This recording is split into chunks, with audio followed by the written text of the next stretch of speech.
నమస్తే, నేను మీ సురేష్ యాదవ్. మొత్తానికైతే ఎమ్మెల్సీ ఎలక్షన్ స్టార్ట్ అయినాయి. ఎక్కడ?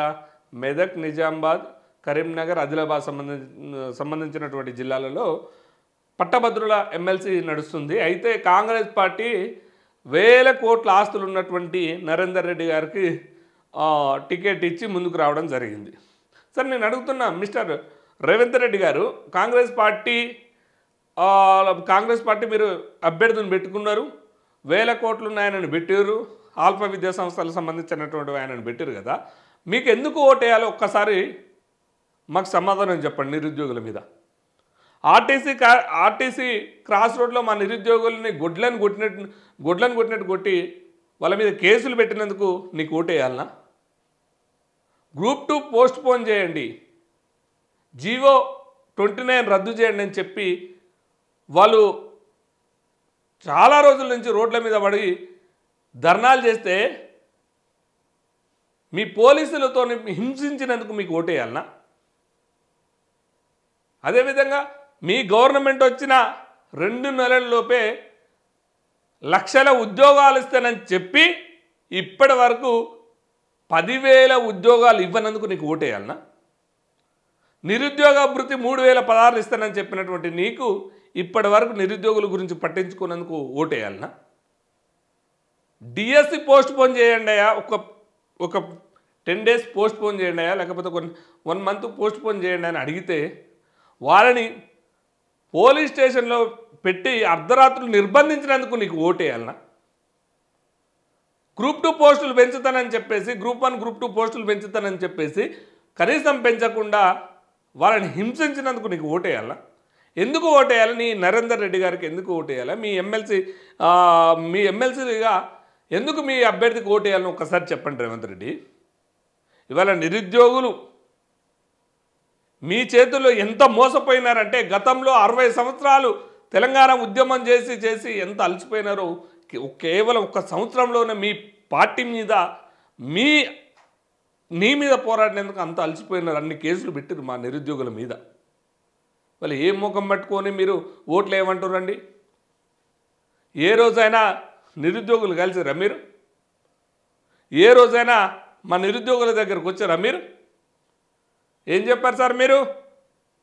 ఎన్నికల్లో ప్రచారంలో ఎన్ని హామీలు ఇచ్చారండి? యువ వికాసం పేరు మీద విద్యార్థుల భరోసా అని చెప్పేసి 10వ తరగతి చదువుకున్న ఆయనకి ఫీజు 10వ తరగతి పాస్ అయినటువంటి విద్యార్థులకు 2-3 లక్షల లోన్లు, డిగ్రీ పీజీ పాస్ అయినటువంటి వాళ్ళకి 10 లక్షల లోన్లు, 10 లక్షలకు పైగా లోన్లు ఇస్తాం, వాళ్ళు చదువుకునే అవకాశాలు ఇస్తాం అని చెప్పినటువంటి నీవు ఇవాళ ఈ నిరుద్యోగులను పట్టించుకున్నావు. ఎక్కడ కనపడితే అక్కడ గొడ్లను కొట్టినట్టు కొట్టించినావు నువ్వు. మర్చిపోదామా? వేల కోట్ల ఆస్తులు ఉన్నటువంటి నరేందర్ రెడ్డిని పెట్టి పార్టీ ఫండ్ తీసుకుని 100 కోట్ల పార్టీ ఫండ్ తీసుకొని ఢిల్లీ ఎలక్షన్లో పంపిస్తాడు. అంటే ఇలాంటి రాజకీయ బ్రోకర్ గాలని, కేవలం డబ్బులున్నాయి పదవులు కొనుక్కునే కానీ బ్రోకర్ గాలని గెలిపిస్తే మన పరిస్థితి ఏందో నిరుద్యోగులారా ఆలోచించుకోండి. మనని ఎంత ఇబ్బంది పెట్టిందో ఈ కాంగ్రెస్ గవర్నమెంట్ ఒకసారి యాద్ తెచ్చుకోండి. ఆర్టీసీ క్రాస్ రోడ్ దగ్గర ఎంతమంది వీపులు విరిగినాయో ఒక్కసారి ఆలోచన చేయండి. ఈ నిరుద్యోగులకు వ్యతిరేకమైనటువంటి కాంగ్రెస్ పార్టీకి ఓటేస్తే మళ్ళీ 5 ఏళ్ళు మన మీద ఎంత నిర్బంధం ఉంటుంది, ఎన్ని విధాలుగా దాడులు ఉంటాయి, ఏ విధంగా నోటిఫికేషన్లు ఉండవో మీరు ఒక్కసారి ఆలోచన చేసుకోండి. ప్రశ్నించే గొంతుకల్ని మీరు మాత్రం గెలిపించుకోవాల్సినటువంటి అవసరం ఉన్నది. ఇవాళ ప్రశ్నించే గొంతుకులకే మీరు ఓట్లు వేయాల్సినటువంటి అవసరం ఉన్నది. నిరుద్యోగులారా, కాంగ్రెస్ పార్టీకి ఓటేస్తే మన ఉరితాళ్ళు మనమే కొనుక్కున్న వాళ్ళమైతాం, మన చావును మనమే దగ్గర తెచ్చుకున్న వాళ్ళమైతాం, మన హక్కులని మనమే పోగొట్టుకున్న వాళ్ళమైతాం. కాబట్టి దయచేసి ఈ కాంగ్రెస్ను ఓడగొట్టండి. నేను చెప్తున్నా, ఉస్మానియా యూనివర్సిటీ విద్యార్థిగా, కాంగ్రెస్ ఏమైనా హామీలను ఏ విషయంలో పట్టించుకుందా? రేవంత్ రెడ్డి ఎన్నడన్నా నిరుద్యోగులతో మీటింగ్ పెట్టిండా? ఆ రోజు ఈ నిరుద్యోగులందరినీ రెచ్చగొట్టి ఎక్కడ నిరుద్యోగం కనపడితే అక్కడ నిరుద్యోగికి ఎన్ని హామీలు ఇస్తారని చెప్పిండో, చాలా హామీలు మనం చెప్పుకోలేనటువంటి హామీలు ఇచ్చిండు. ఈ కాంగ్రెస్ వాళ్ళని గెలిపించింది నిరుద్యోగులు కాదా? వీళ్ళ ముఖాన రూపాయి పెడితే ₹1 కూడా కొనని అభ్యర్థులు పెట్టినా నిరుద్యోగులు సంకన సర్ది పెట్టుకొని పోయి